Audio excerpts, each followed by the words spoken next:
Our universe is a constant exchange of energy. Without us, our universe will fall into darkness. All life will die. Every step you took to get here, I paved the road. You just walked down it. Welcome back, everyone. This is my Eternals video about Kang, He Who Remains, versus the Celestials, and why he didn't stop the Celestials. The true history of the main MCU Marvel Universe, and not the lies that Arishem the Judge told everyone, and how that connects with what's going on with the Kang Multiverse War. Really big cosmic concepts. So if you're new to the channel, I do Marvel videos every week, be sure to subscribe to get everything. But during the Eternals movie, they revealed the Celestials as the true apex predators of the main MCU universe, even though Kang, or He Who Remains, however you want to think about him, has been controlling all of the timeline from beginning to end, pulling everyone's strings, both ground-level humans, cosmic beings alike, as if they're his own personal toys, marching to the beat of his drum, lest they all be deleted from existence by the TVA. During the movie, we learn a lot of the history of the universe that the Eternals thought to be true was just a lie told to them by Arishem the Judge, and even after Sersi learns the truth about their existence and the emergence with Tiamat on Earth, she doesn't learn the entire truth. Like, Arishem tells her this big story about the history of creation, but even that story is not 100% true. So if he's been lying to all the different groups of Eternals around the universe this whole time for millions and billions of years, why didn't He Who Remains step in to make adjustments to the Celestials? Why did he just let them continue doing what they've been doing this whole time? Lying to everyone and using all these lesser life forms like humans and other planets like cattle to grow more Celestials? Because He Who Remains started out as Nathaniel Richards, just a normal person living on a future version of Earth. And the answer is actually similar to the question of why didn't Kang stop Thanos from snapping half of all life in the universe? Why didn't the TVA arrest the Avengers if they were manipulating the timeline so much with the Infinity Stones in the quantum realm? It's partially because the Celestials do serve an important cosmic purpose. They're not lying about that part of their mission. Even if Arishem the Judge is lying about exactly what they're doing and why they're doing it, and lying about his own origins to boot.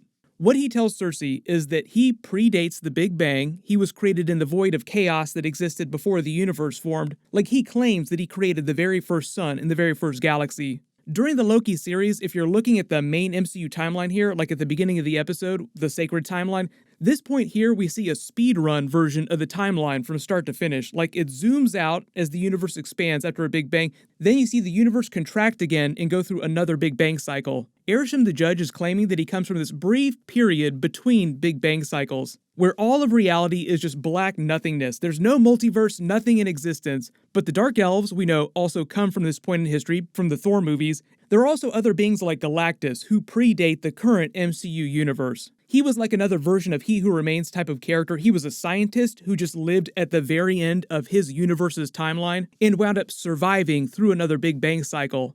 My early theory is that we actually see his spaceship at the end of his timeline during the Loki series in this intro here. Like, you see the spaceship come towards frame, nobody was sure quite what it was. I think it belongs to Galen of Ta, and he's witnessing the end of his universe because we're witnessing a Big Bang cycle, and that's basically a version of his comic book origin.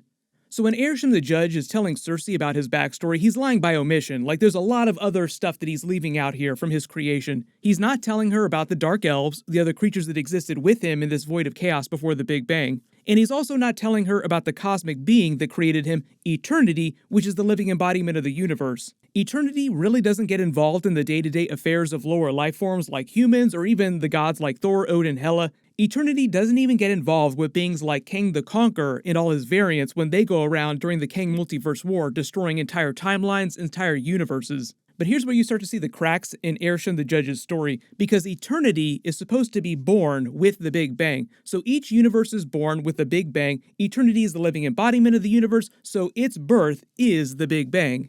And its first act is to create the Celestials and task them with the mission that Arishem the Judge explains to Sersi. So Arishem is not lying about their purpose of creating new suns, new galaxies to help the universe grow and continue existing, because when the universe dies, its eventual heat death, it means Eternity would die too. So Eternity isn't some benevolent god. It created the Celestials to effectively help it live longer. It's an act of self-preservation. So the joke here is that the Celestials lied to the Eternals about their true purpose, but Arishem the Judge and the other Celestials were also kind of lied to by Eternity. During the movie, they make this metaphor about apex predators, and at first Cersei is referring to the deviants in the Eternals, like she thinks of them, the Eternals, as the true apex predators on the planet. But the movie reveals that the Celestials are like the actual apex predators of the universe, because we're all just their food source. But zoom out one more step, and you realize the joke is the Celestials are just slaves to Eternity, and Eternity is the true apex predator here. It's just that Eternity doesn't really care what happens as long as the Celestials just keep doing what they're supposed to be doing, creating new galaxies.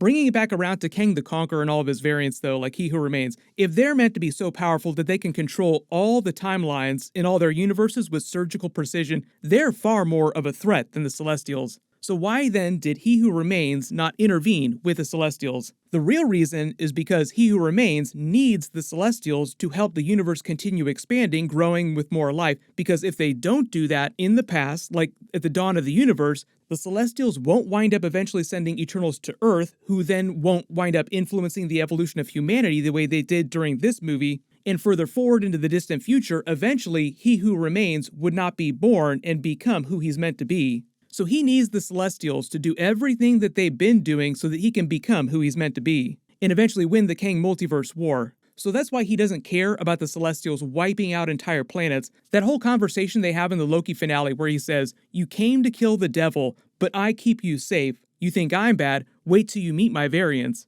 If you think I'm evil, just wait till you meet my variants.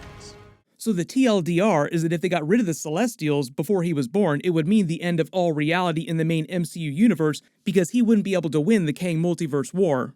It's very similar to the reason why He Who Remains didn't stop Thanos from snapping half of all life and the reason why he didn't have the TVA arrest the Avengers during Endgame. Because he needed the timeline to play out in a very specific way, and a lot of these cataclysmic events had to happen so that he could eventually be born and become He Who Remains. But here's the thing, as bad as the Celestials seem, when Loki and Sylvie visit his citadel at the end of time, the literal endpoint of the main MCU timeline, the sacred timeline, however you want to think about it, just before everything restarts with another Big Bang cycle, like the timeline starts over again, in this space, he is literally the last remaining living being. That's why he's called He Who Remains. He's the only one who remains. At this point in the timeline, there are no more Celestials, no gods, no other cosmic beings like Galactus, so eventually the Celestials will be killed off. And remember, Arishem tells Cersei that if they stopped what they were doing, creating new Celestials cold turkey right now, the universe would begin slowly dying its heat death. But anyone who paid attention in grade school science would know the Earth's sun has about 10 billion years before it dies. So the Sol galaxy alone, like the main MCU galaxy that we spend most of our time in with all the main characters, has 10 billion years before it theoretically dies.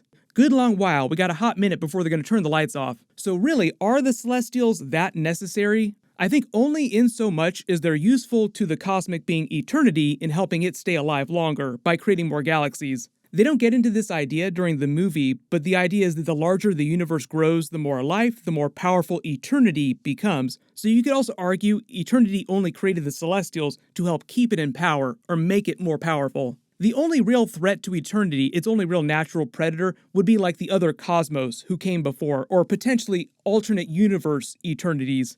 There was a plot like that in the comics a while ago, where the first version of the universe, the first timeline, the first cosmos, comes back as a villain and chains Eternity up. If it wasn't clear, the cosmos are like the boss level upgrade to Eternity, the living embodiment of the entire multiverse, whereas Eternity is just the living embodiment of a single universe. They did introduce the concept of the Eternity character during Guardians of the Galaxy 2, when Ego the Living Planet is explaining his backstory to Peter Quill.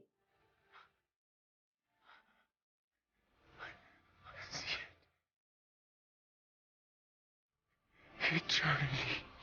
What was happening in that scene is he was sort of opening his mind in a celestial cosmic way so that he was briefly able to perceive the entire universe, the totality of all existence in the universe. I know there are also a lot of questions about Ego the Living Planet because he calls himself a Celestial, but he doesn't look anything like the other Celestials. You have to think of him like a rogue Celestial who's on a perverse mission of what the Celestials are normally supposed to be doing. Arishem the Judge sends Celestial seeds out to planets to grow more Celestials, make more of them. Ego the Living Planet was kind of doing a version of that, but he was just trying to create more of himself using his seeds. Maybe they'll cover some more of that mythology when they bring the Eternals characters back, either in a sequel or in other space-based cosmic movies. There was a lot of stuff that they did not explain during the first Eternals movie, so I think they're just leaving that for future movies to cover. But hopefully that explains why Kang, or He Who Remains, any version of Kang, needs the Celestials. Not because he likes them or enjoys what they're doing, but because without them, he would not come into existence. If you have any of the big questions about Marvel cosmic history, just write them below in the comments and I'll try to add them to my future videos.